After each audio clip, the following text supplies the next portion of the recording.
la defensa de la tesis de Jorge Salinas Lara, que se titula Un algoritmo micropoblacional basado en cúmulos de partículas para problemas de optimización de alta dimensionalidad. Y el mecanismo es el siguiente: primero Jorge va a hacer una presentación de unos 30 minutos, esperemos. Después de la presentación, los sinodales harán sus preguntas, la doctora María Cruz Cortés del SIC, el doctor Amílcar Meneses del Departamento de Computación, y yo, Carlos Coello, también del Departamento de Computación. Una vez agotadas las preguntas, les vamos a pedir a los asistentes que salgan en un momento del auditorio para que el jurado pueda deliberar, y después los llamaremos para que regresen y podamos leer el resultado del examen. Entonces, por favor, Jorge, adelante. Gracias, buenos días.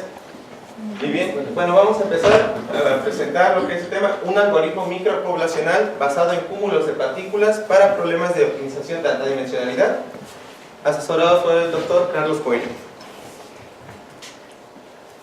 Vamos a empezar con lo que es la introducción hacia el tema. Posteriormente pasaremos al planteamiento del problema, mencionaré los objetivos particulares del mismo, el trabajo previo que hubo detrás de este trabajo, la descripción de la propuesta, experimentación y las conclusiones al respecto.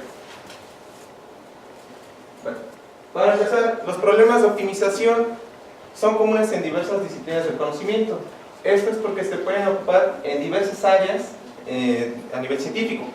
La optimización utilizando metaheurísticas se ha convertido en tema popular en los últimos años. Sin embargo, las metaheurísticas suelen degradar su desempeño al paso del tiempo y conforme incrementa la dimensionalidad en problemas que se van a resolver.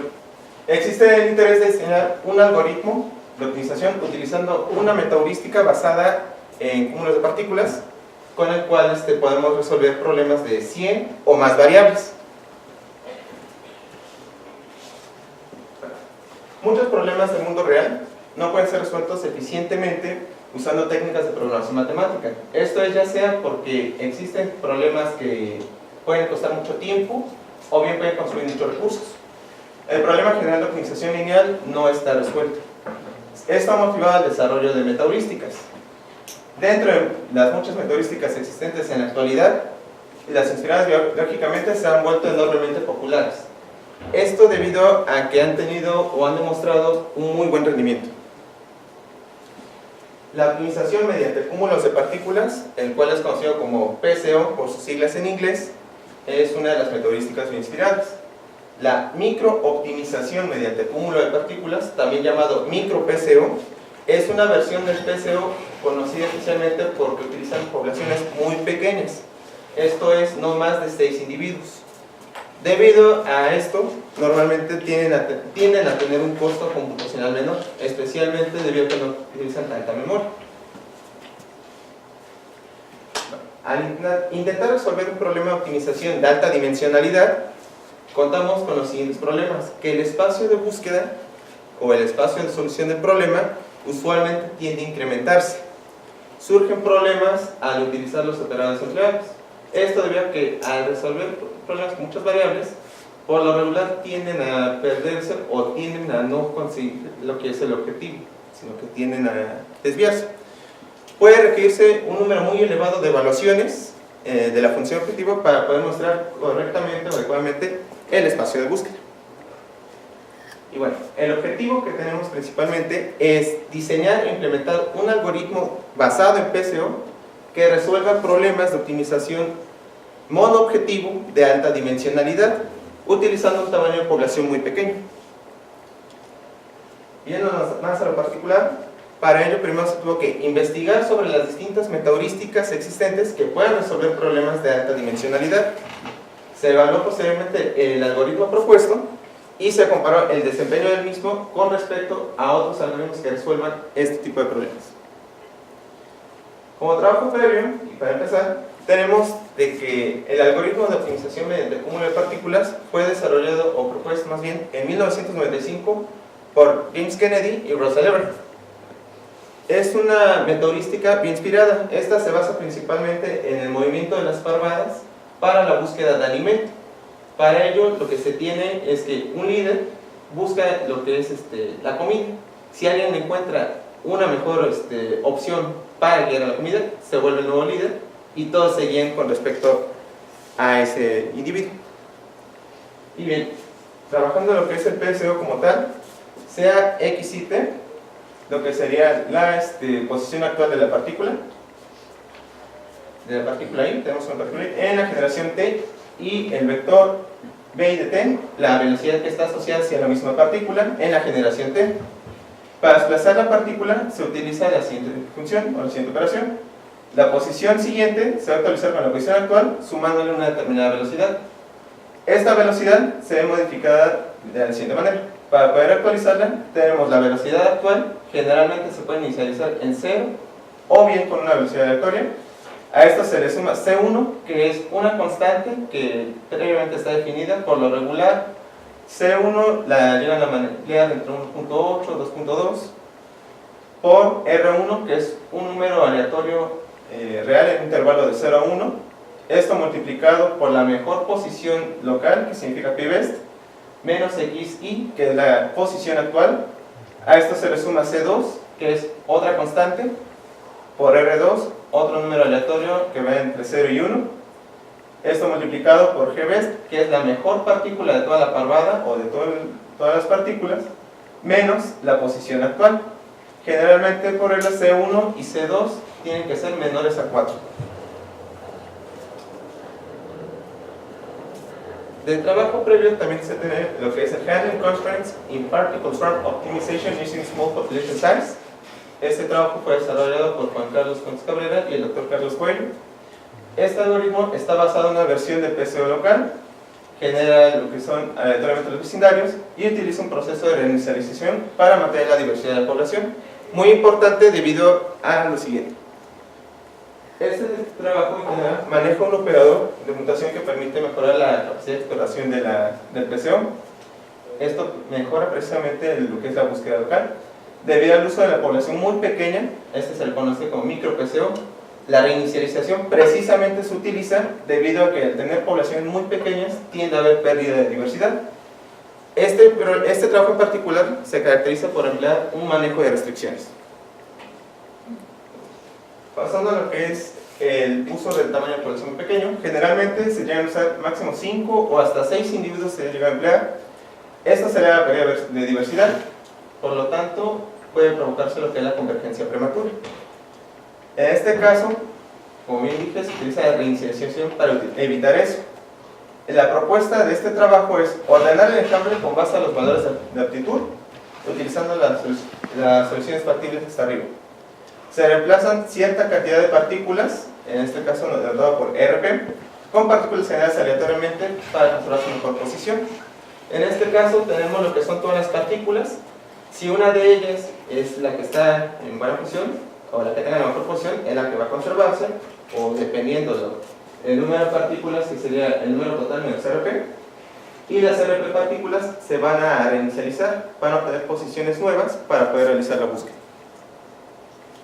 Y bueno, pasando a lo que es el desarrollo de la propuesta, como bien mencioné, el trabajo está basado en lo que es un PSO. Para mencionar más gráficamente qué es lo que hace el PSO, tenemos una partícula en una posición determinada.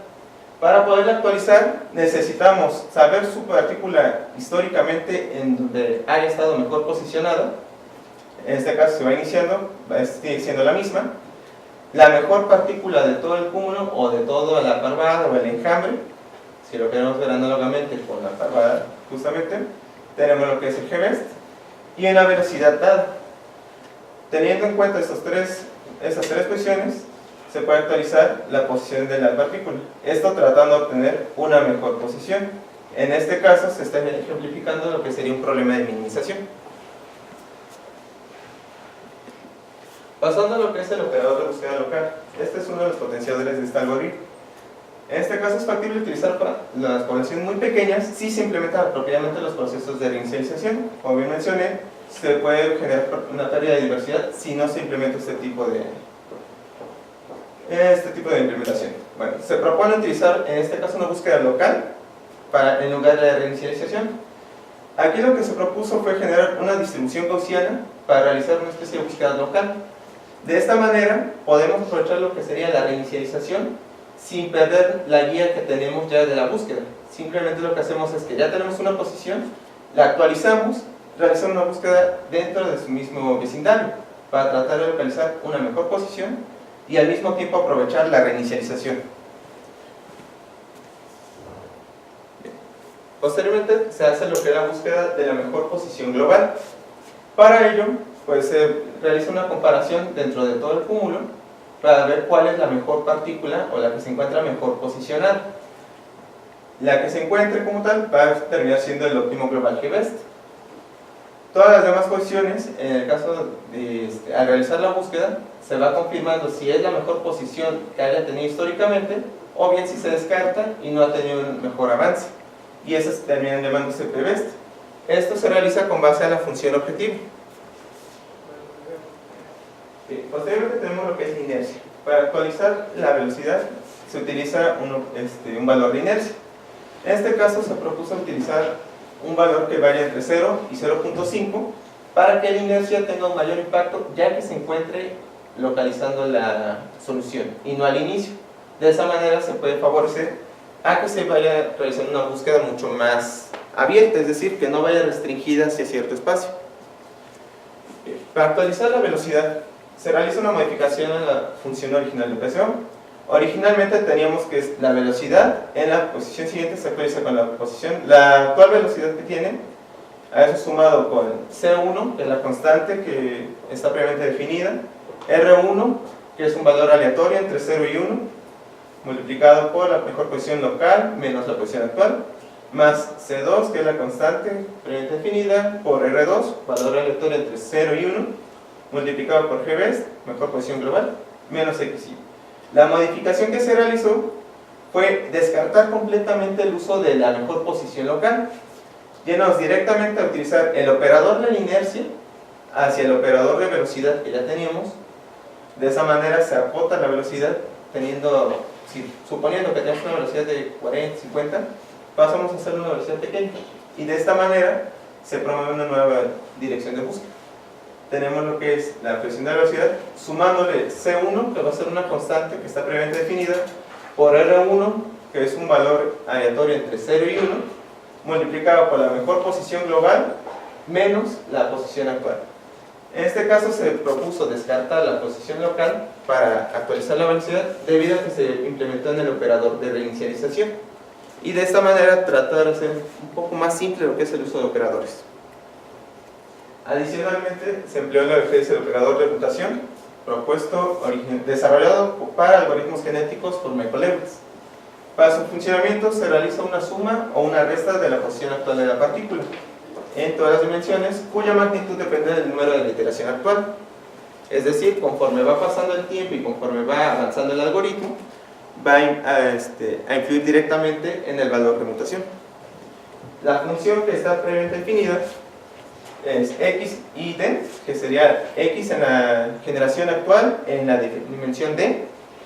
Se va a modificar con suma o resta de la función delta t menos delta t v, que sería el límite superior menos el valor de x y d, o bien menos delta t la posición actual menos el límite inferior.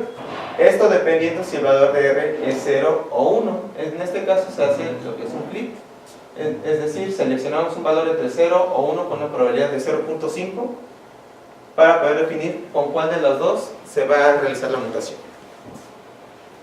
En el caso de la función delta t de y, es una función que entrega un valor en el intervalo de 0 a y.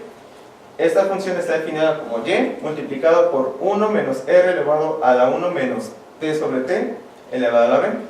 En este caso, r es un número aleatorio de la distribución en una distribución uniforme en el intervalo de 0 a 1.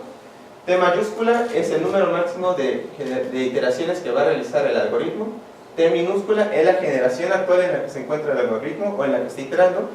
Y B es un nivel de no uniformidad del operador. En este caso se utiliza o se suele utilizar B igual a 5. Bien, pasando a lo que es el pseudocódigo, que es con el que está diseñado el algoritmo, primero lo que se tiene que hacer es inicializar las partículas de manera aleatoria, lo que son partículas en cuanto a posiciones y velocidades.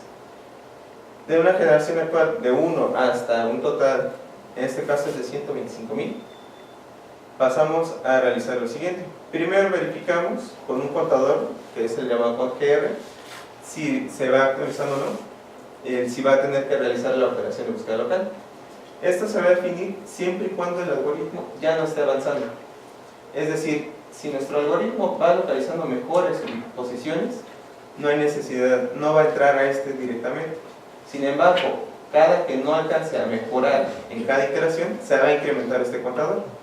Cuando llegue el valor de GR, se va a aplicar el operador de búsqueda local que mencioné inicialmente, que es actualizar mediante una distribución de Gauss nuestra posición actual. Posteriormente, se hace la búsqueda de la mejor posición global. Una vez que se realiza eso, para cada dimensión, para todas las partículas, se tiene que realizar actualizar la inercia, actualizar la velocidad y actualizar la posición. Esto con la fórmula que previamente definí. Inmediatamente que realiza esto, dentro del mismo ciclo, se aplica lo que es el operador de mutación. Una vez que se realizan todas las iteraciones, se va a reportar la mejor solución que se haya encontrado. Para poder validar esta propuesta, se lleva a cabo un estudio experimental, donde se evalúa el conjunto de problemas de prueba, utilizando el algoritmo propuesto con ciertos parámetros que ya están previamente definidos. Posteriormente, estos resultados se van a comparar con respecto a otros, con sus valores óptimos y a los resultados que se hayan producido en algoritmos con los que se hayan comparado. Para ello, se utilizó un conjunto de pruebas propuestos por Tang y los demás en el CS 2008. Para realizar una comparación justa, se tomó el máximo número de iteraciones basado en las evaluaciones de la función objetivo, que es el método para hacer justas las comparaciones con respecto a otros algoritmos. La competencia propone que sea 5 por e a la 3 por el número de dimensiones, el número de evaluaciones que tenga que realizar. Es decir, si tenemos 1000 dimensiones, estamos hablando que tiene que realizar 5 millones de evaluaciones de la función objetivo.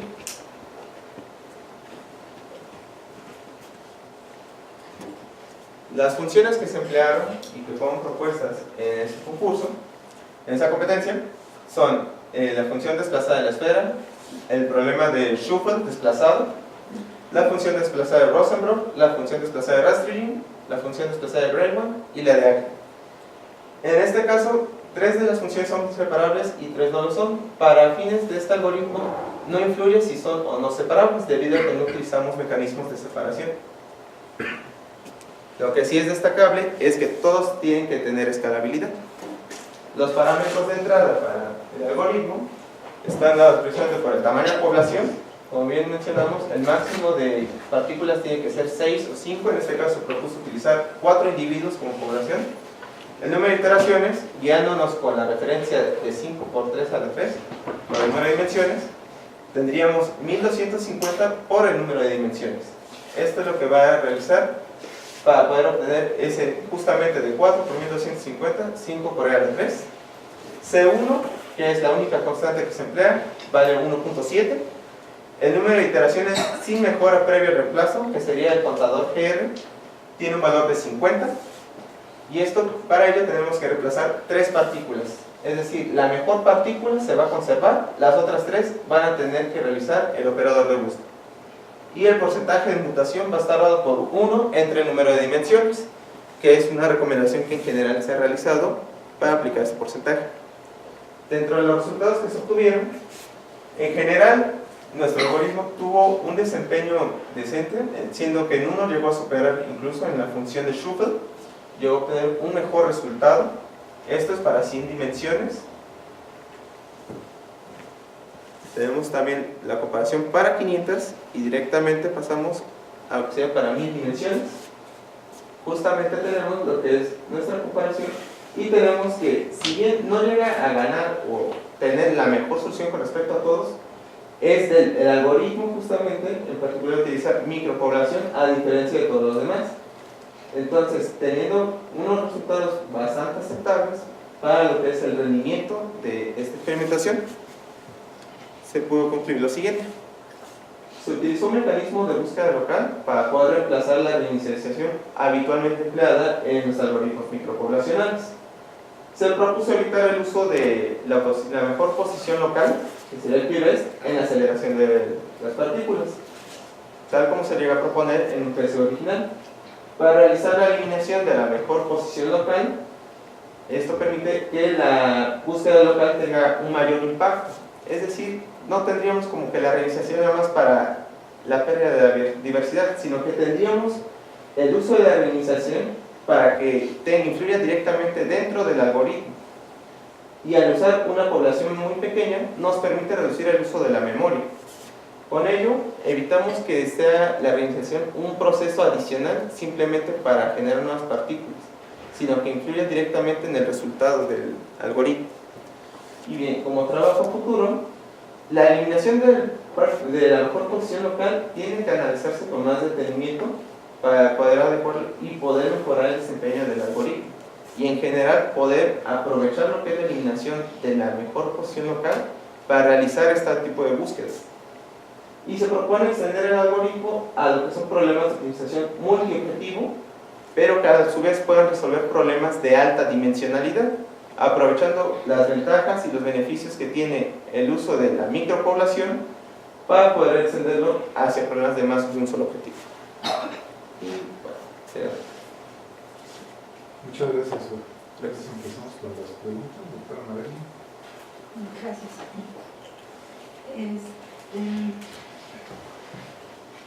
La propuesta pareciera que va contra la intuición, ¿no? O sea, hay más dimensiones y en lugar de tener más abierto, tener más partículas, se reduce a un nivel micro.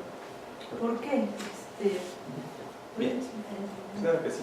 Esto es porque normalmente al emplear más partículas requiere un mayor consumo de memoria y en muchos casos requiere un mayor uso o un mayor número de evaluaciones de la función objetivo para poder llegar hacia la solución del problema. Sin embargo, al realizar una micropoblación nos permite realizar incluso una mayor cantidad de iteraciones para poder tener el mismo número de evaluaciones de la función objetivo, pero llegando hacia un mejor resultado, tratando de no saturar la memoria y tratando también de reducir el costo en tiempo.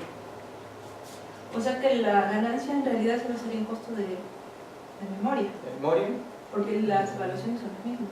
Así es, pero al realizar lo que es, al utilizar otro tipo de operadores, es decir, no emplear lo que serían los operadores que llegan a utilizar en general el tipo de problemas con un gran número de partículas, evitamos aumentar la complejidad del algoritmo, y al realizarlo menos complejo, precisamente nos favorece a mejorar en tiempos también. Okay. ¿Qué define que un problema tenga un espacio de búsqueda muy grande? ¿Solo la dimensionalidad? Influye directamente lo que es la dimensionalidad. Ajá. ¿De acuerdo? Porque al mayor número de partículas, al mayor número de dimensiones, mayor número también de espacio de búsqueda, ya que no solamente estaremos buscando en el intervalo de una sola partícula o de una sola dimensión, que podría estar definido ya sea de acuerdo al problema, que es el que normalmente influye directamente en el espacio, sino también directamente en el número de dimensiones.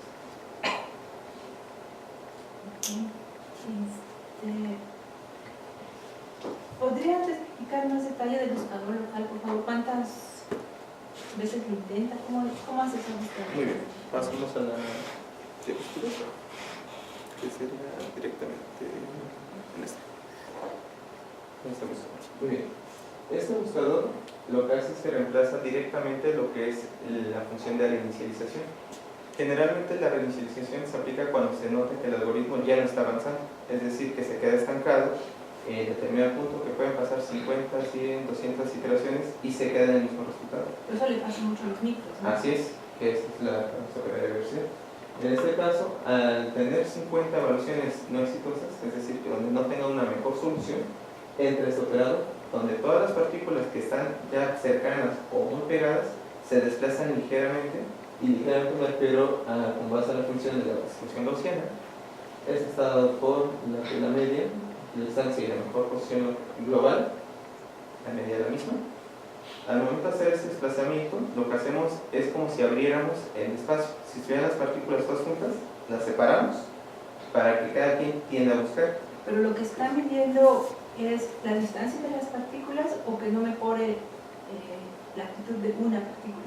No, lo que hace es de que podríamos decir que abre a las partículas respecto a la mejor posición global. Entonces, ¿se está midiendo la distancia entre partículas antes de aplicarlo para decidir si se aplica, verdad? No, para decir si se aplica, se mide el mejor resultado de la mejor posición global. Es con el que se evalúa. Si no mejora, entra este operador directamente. Después de 50 iteraciones, si la mejor posición global no se actualiza, entra este operador. Okay. ¿Y cuántos intentos hace? ¿Qué tanto es la búsqueda? ¿Qué tanto influye? Muy bien. No, ¿qué tanto, cuántos intentos hace? ¿Hace cuántas direcciones explora? Bueno, en este caso es aleatorio completamente, debido a que pues va directamente basado en una probabilidad, una función de distribución, que es básicamente probabilidad, pero en este caso estamos apostando a lo que serían 3 partículas que se desplazan a direcciones diferentes. Entonces, al realizar esto, justamente algo que se trató de evaluar es si a las 50 iteraciones se volvía a aplicar o no, y en este caso no llegó a aplicarse inmediatamente. Tenía que pasar hasta 100 iteraciones antes de volver a entrar a este operador.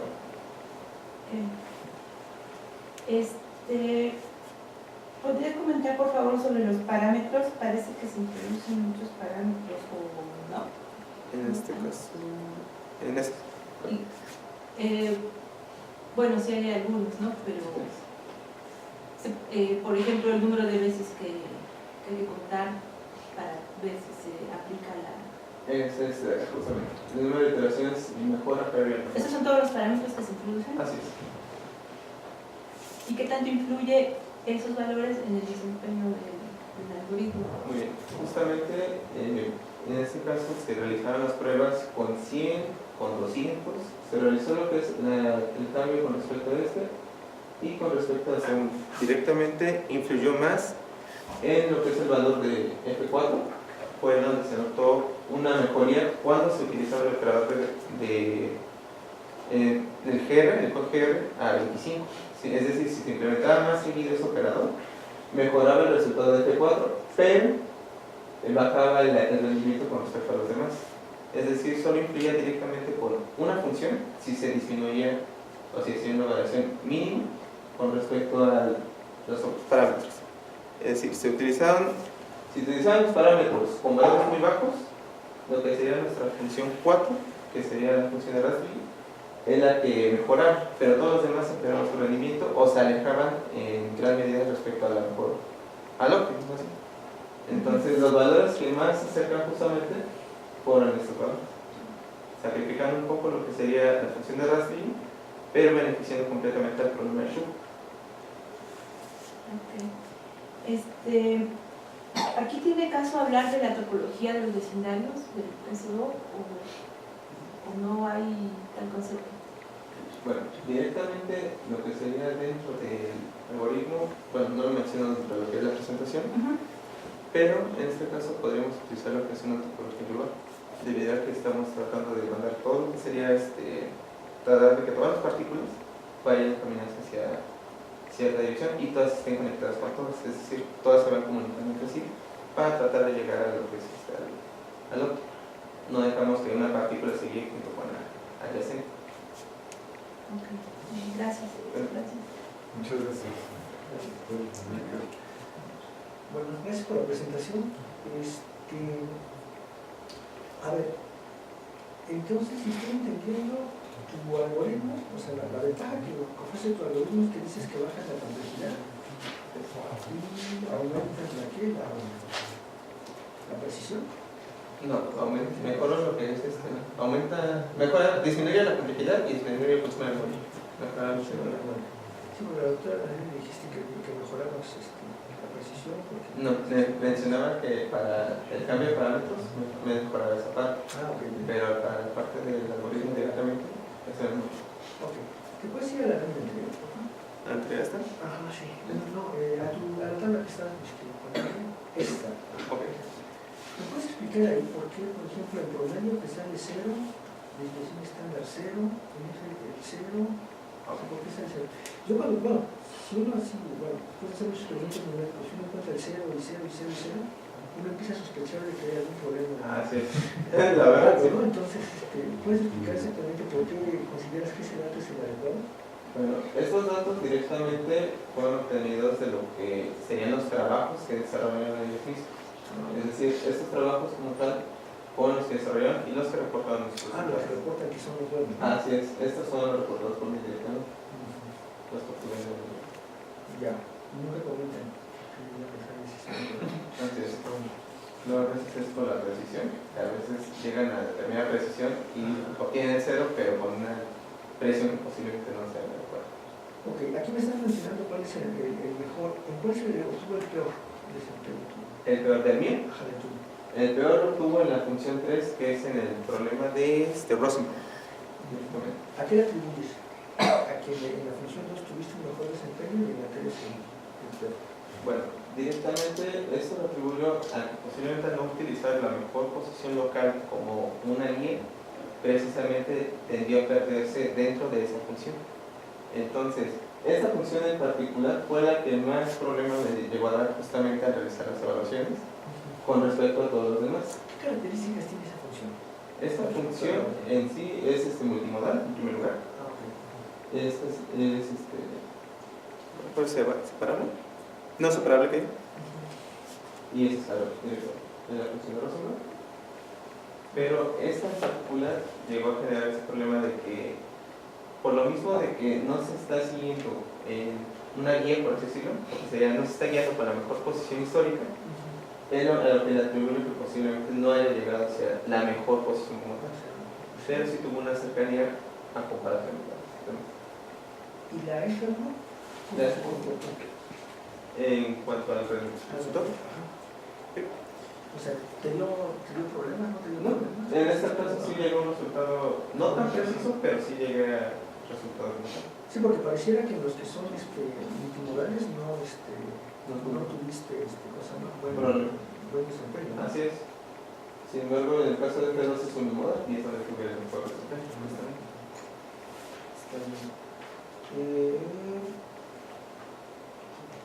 A ver. Entonces, tú comentas que esa es también tu propuesta para quitar esta parte de búsqueda local y demás, etcétera, etcétera. Bueno, cambiaste, ¿no? Tu operador, ¿no? Ah, sí. Ahora, al hacer eso, ¿qué ganas y qué pierdes? Bueno, del que gano, obtengo menor complejidad al realizar las evaluaciones. Eso es lo principal. La pérdida, pues, se puede comprobar en lo que sería T3, que pierde una referencia para guiarse. Precisamente al perder eso, tenemos lo que es, mejora lo que, disminuye la complejidad del problema, pero al mismo tiempo pierde una de las guías que toma para poder llegar a ese resultado. Los que tienen integrado esa parte que quitaste, pues, sí tienen buen desempeño en esta parte.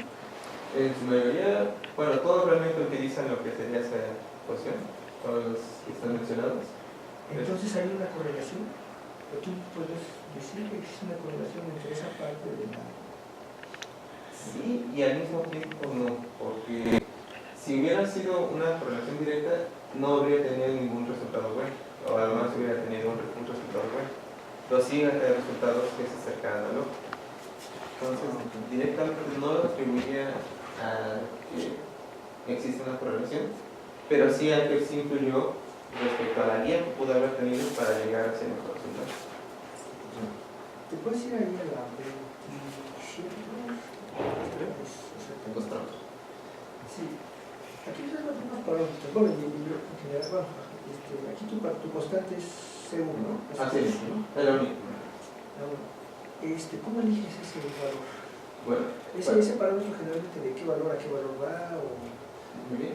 puede ser negativo, positivo, Generalmente se emplea en un método tradicional de PCO que C1 y C2 sumen máximo, bueno, más bien que entre los dos no sean mayores a 4.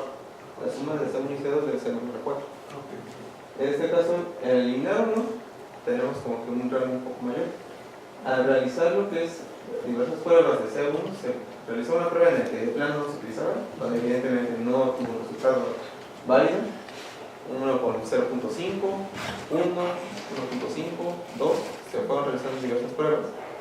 Y justamente entre el 1.5 y el 2 fue donde se fue aproximando mucho más. Se probó 1.7 y tuvo un resultado más aceptable. Así es. Comentabas tú que metiste la parte de la inercia. ¿Por qué la inercia no la pusiste como un parámetro aquí? Porque directamente es más un parámetro que va actualizándose con respecto al tiempo. Es decir, no es un parámetro como la es un parámetro fijo, pero sí es un parámetro que influye directamente dentro de lo que es el funcionamiento de la red. Ya. Y la pregunta es, ¿por qué la inercia la dijiste como 0.5?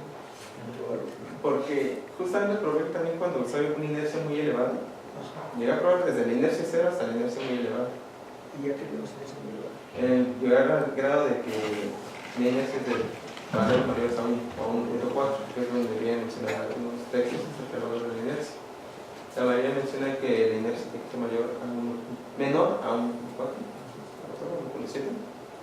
Entonces, justamente mayor se hace es cuando considera que la inercia tiene que ser menor a esos valores, y fue donde fui probando también.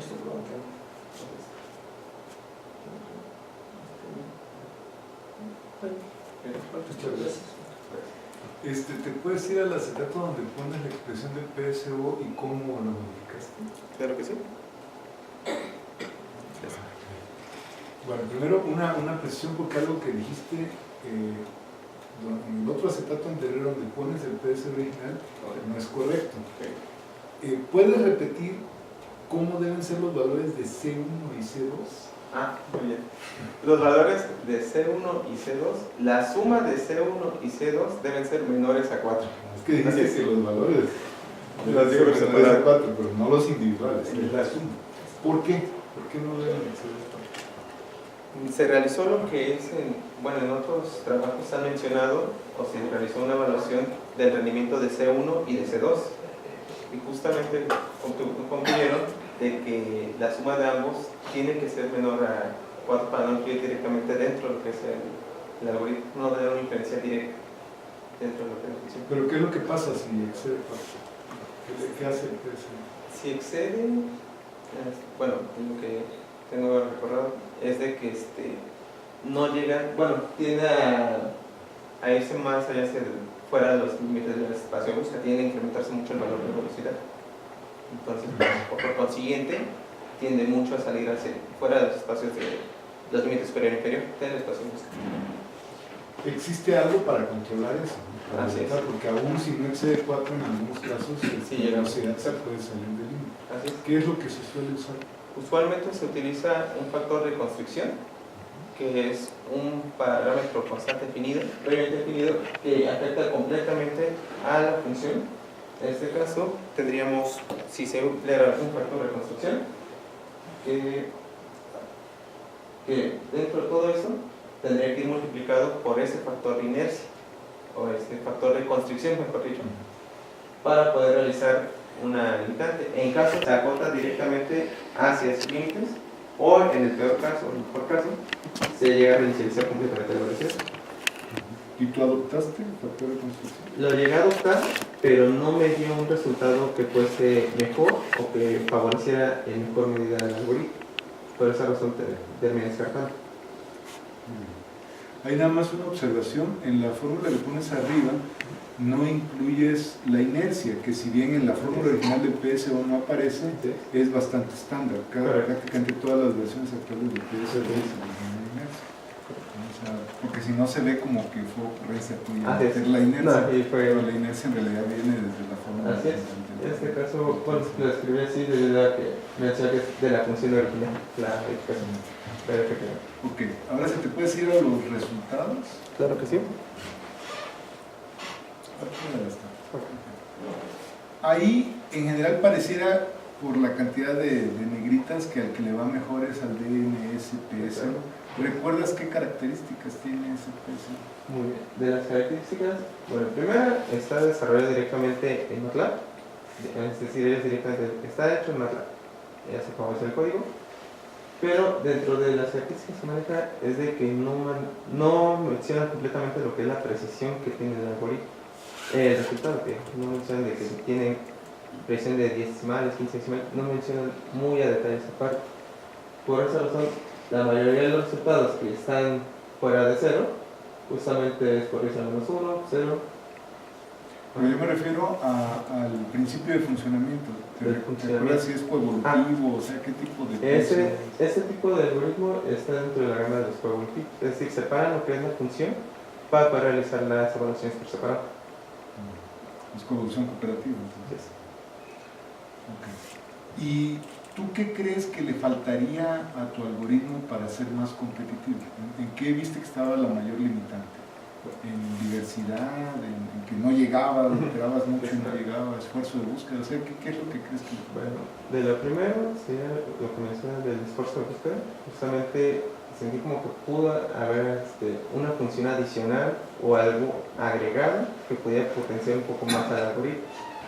Segunda, al no tener justamente la mejor posición local, un segundo punto de referencia o bien un segundo operador de búsqueda local para poder potenciarlo, pero que al mismo tiempo no sacrificara la complejidad del algoritmo.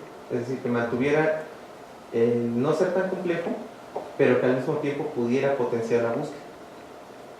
Y a lo mejor en el proceso de inicialización, un factor adicional posiblemente. Muy bien. No sé si hay alguna otra pregunta.